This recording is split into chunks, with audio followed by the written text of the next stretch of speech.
In the early days, we didn't have $50,000 to keep the doors open. How do we do it? Then I had, graduated to $5 million. Then I graduated to a partner of mine who kind of didn't do things well, and I ended up owning $100 million because I had to take on his debts. $100 million. But when you do all that stuff, now my companies do $5 billion, a year. So you keep expanding what I would call really the circle of the threshold of your influence. Sure. Everybody has a threshold of control, and if you get beyond it, you kind of freak out. So it takes a little bit more. I can't. So you don't really have breakdowns. I don't have a breakdown. Do I get pissed off or get frustrated or tired? Yeah, but a breakdown, honestly, no. So how do you handle it if you get tired of something? I sleep when I can. Okay, cool. I mean, it's pretty simple. But when I've had challenging times, I have so many tools. Yeah. Doesn't happen. I pull them out, and mostly it's just like you as an athlete. You don't just physically break down. Right. You take care of yourself. So you're constantly training that. I think most people don't train their mind and emotions. It's like I think the most powerful muscles to me are not physical. They're as strong as important as they are. It's like faith is a muscle, courage is a muscle, determination is a muscle, playfulness is a muscle. Passion unexpressed weakens. Faith untested gets smaller. Yeah. So I'm always, I call it deep practice. I'm always pushing myself to the edge, and pushing yourself to the edge makes you stronger. Yeah. In the book, I was really excited to hear you talk about, you say the secret to wealth is gratitude. Somewhere in the book it says that. And I think maybe it was someone else you were referencing. Yes, it came from Sir John Templeton. And every day I practice gratitude. When I wake up, and every night, I always try to say to my girlfriend or someone I'm talking to before I go to sleep, 3 things I'm most grateful for. That's great. Now why, so I was pleased to see that. I was like, I'm on the right track if I'm living in gratitude, but why is that the secret to wealth? Well, Sir John Templeton is probably one of the greatest investors in history. People don't know his name. He started out with nothing.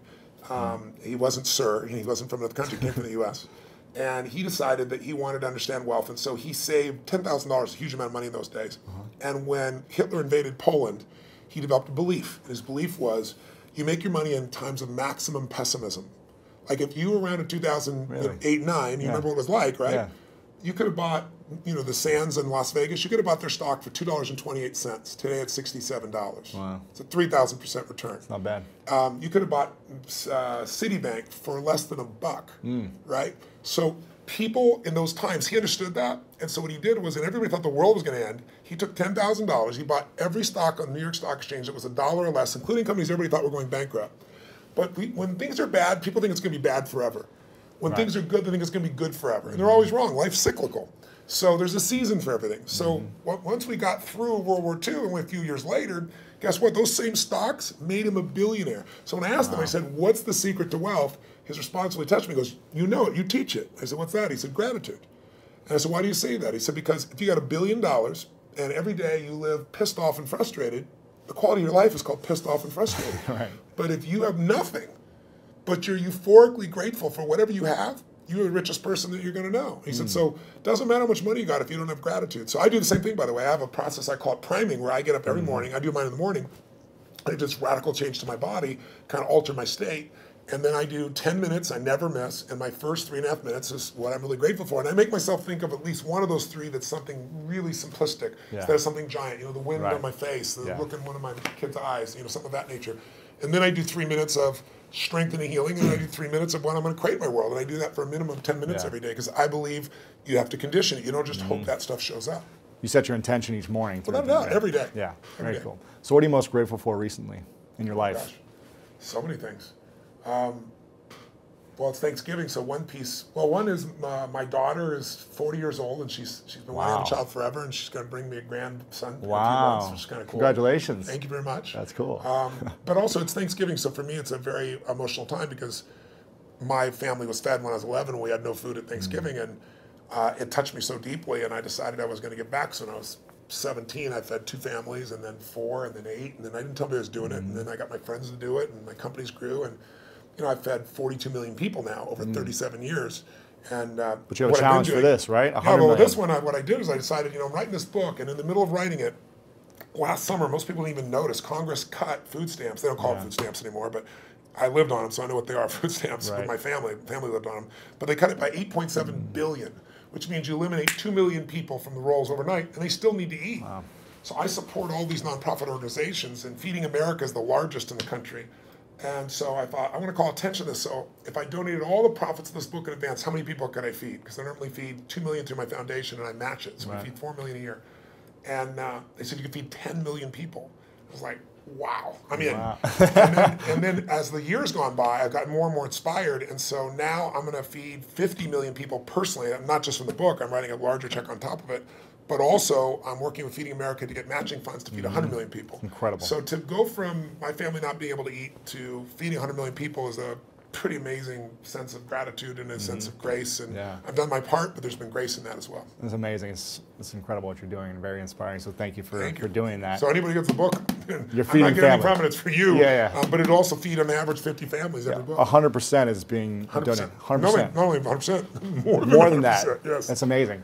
Now, I think I also read in the book, I don't know if you said this or someone else said this, but the key to living is giving. Yes. Now, I think I might have heard you say this actually back when I first saw you when I was 16 at an event. And I remember thinking, I don't have anything to give. I don't have any money. You know, how am I supposed to invest my money? 10, 20% every month. And then how can I give on top of that? But I really understood that, you know, it's so valuable and important to give. And I work with a lot of nonprofits myself, building schools for kids around the world. That's wonderful. And I've seen a big impact in my life. The way I'm able to serve people. Sir John Templeton told me that he's never seen anyone tithe, which, you know, tithing is usually 10% of what you earn, for at least a decade who didn't become incredibly financially free. Wow. And I think the reason is I had a moment like when my whole life changed. It was kind of twofold. I was really young, like yourself back then, right? Working my tail off, trying to build a business. I mean, you have big goals, you know, you don't always succeed to start with. It doesn't just come together, right? You know, it was hard. And I remember I was so frustrated because I was working 18-hour days and nothing was working and I was broke and I felt embarrassed, you know, I should be doing better than this. And so I was driving home from Orange County on the 57 freeway in San Gabriel Valley out near a place in Pomona, California. It probably doesn't matter anybody else, but I remember it so vividly because it was almost midnight. And I was at this breaking point. And then I was like, why am I not, you know, doing better? And then I just pulled over the road, and I used to keep these journals. I still have them, written journals. And I wrote in big lines, you know, the secret to living is giving. And I started to cry. And I realized, I am so focused on what am I not getting. Receiving. I'm not focusing on what I'm giving. So for 6 months, man, it turned me around. But then, you know, something else to get in your body. It was in my head, it was in my heart, but it had to get in there to stay. And I started going through some really tough times, and I lost everything financially. And I was mad at everybody because, like, I'd loaned a friend $1,000, and, you know, I'd been doing well, and he didn't even return my phone call. And what changed me was I was down to, I don't know, 22, 23 bucks, something like that. I don't know, it was $24. Enough that I knew that I didn't have money for food for the next week, clearly. And I didn't have any prospects. And I was living in Venice in this 400 square foot bachelor apartment, feeling sorry for myself, getting pissed off. And I thought, you know what, I got to eat. So I'm not going to drive my car because I'm not going to spend the gas. I'm not going to pay for parking. I'm going to go to an all-you-can-eat place and load up for the winter, right? So I can get more, like one meal a day. And so there's a place called Marina Del Rey, not far from Venice. And it's a beautiful community, and it's right on the water. And there's a place called El Chorrito. It's still there. It's a little restaurant. It had taco bar and all that kind of stuff. So I walked there for the 3 miles, and I go, okay, I'm going to go and load up. And it was all about myself and getting through this. And this woman walked through the door, actually a very attractive lady. That's probably why I caught my attention. And I went to see who her boyfriend is, and there's nobody up there. There's a little guy down here. It was obviously her son. And he's wearing this 3-piece suit, you know, a little vest. He opens the door for her. He pulls out the chair for her. And it was just, he stared into his mother's eyes. I mean, it was just pierced into her eyes. I don't know what it was, but something about him was just so moving. He was such a sweet, caring, loving young man to his mother that moved me. So I paid for my meal. I don't know what was left, 17, 18 bucks. Put it back in my pocket, was left. Walked up to this young man, introduced myself, and I said, hi, I don't remember his name. I think he said his name was Ronnie. And I said, Ronnie, I said, you're a class act. I saw how you opened the door for your lady. I saw you held out the chair for your lady. He goes, she's my mom. I said, that's even more classy. And I said, so cool that you're taking her out to lunch like this. And he goes, well, I'm not really taking a lunch because I'm just 11 and I don't have a job, you know. I said, yes, you are. And I had no plan. I just reached in my pocket, took all the money I had, changed dollar bills, and threw it right there in front of him. He looked at me like this. He goes, I can't take that. I said, sure you can. He said, well, why? I said, because I'm bigger than you are. Right? And he got this big grin on his face. His eyes got this big. And I just shook his hand. I didn't even look at his mom. And I just walked out the door. But the reason I tell you the story is I had no car. I had no money.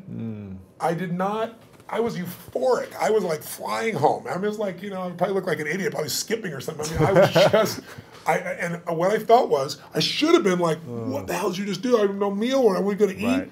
I went home that night, I laid out a plan, and the plan was going to take me, you know, 10 days, 2 weeks. So I thought, well, people fast for a week. I could fast for a week, you know, that type of thing. And I was this great mindset about it. And I woke up the next morning, and I get the old regular snail mail shows up.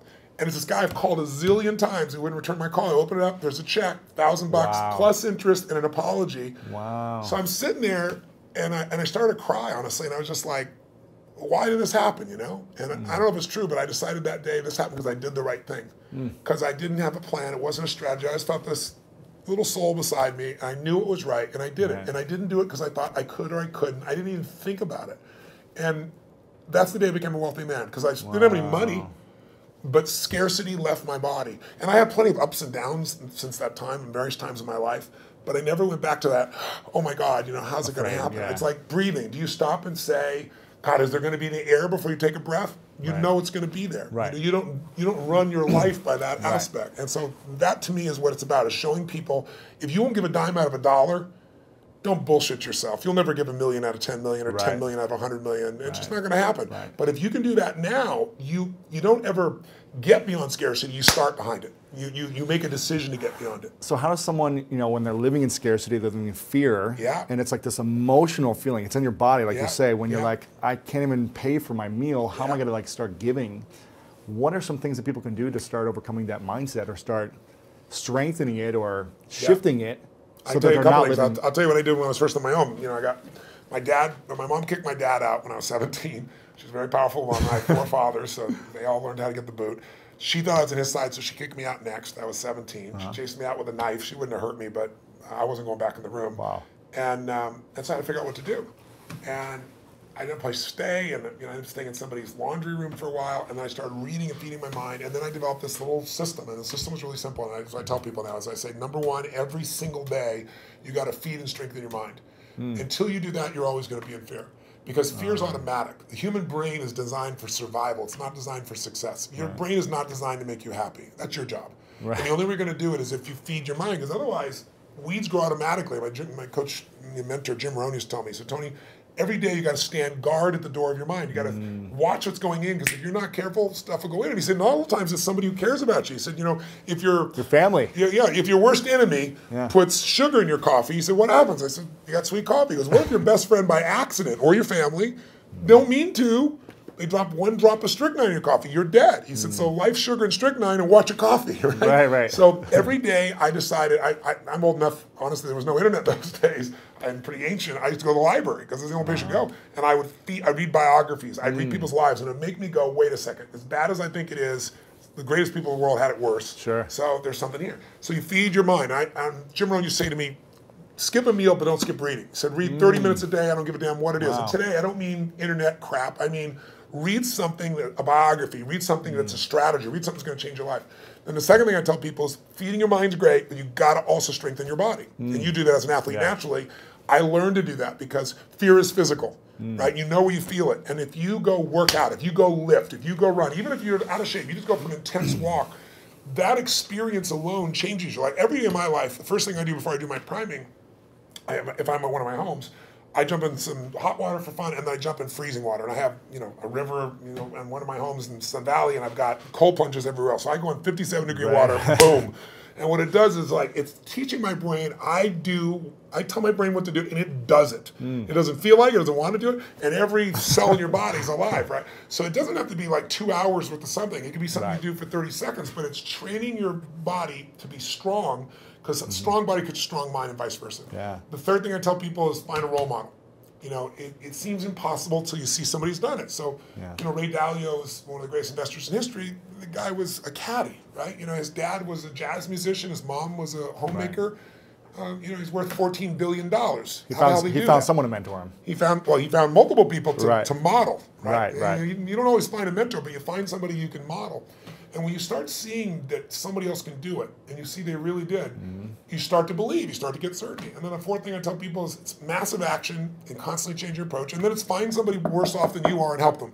Because when you do that, it gets you out of yourself. And that's what I really have people do. That's what we do at Thanksgiving. We have our basket brigade where 2 million people get fed. Amazing. Not the one I do, the one that I get people to do. And it's amazing. People go in there and they see, my God, I thought my life was tough, but look at this person's life. It makes you appreciative. It puts life in perspective. Yeah, very cool. If you want to learn how to make more money and master money in your life, then check out this video right here. Sure. Because I was bankrupt. See, some people, you haven't pushed non-negotiable yet. You're still optional. I really would love to be successful. And so I want to be successful. I want to be successful. I want to make money. I want to make money. Be healthy. I want to be healthy, but it's not non-negotiable yet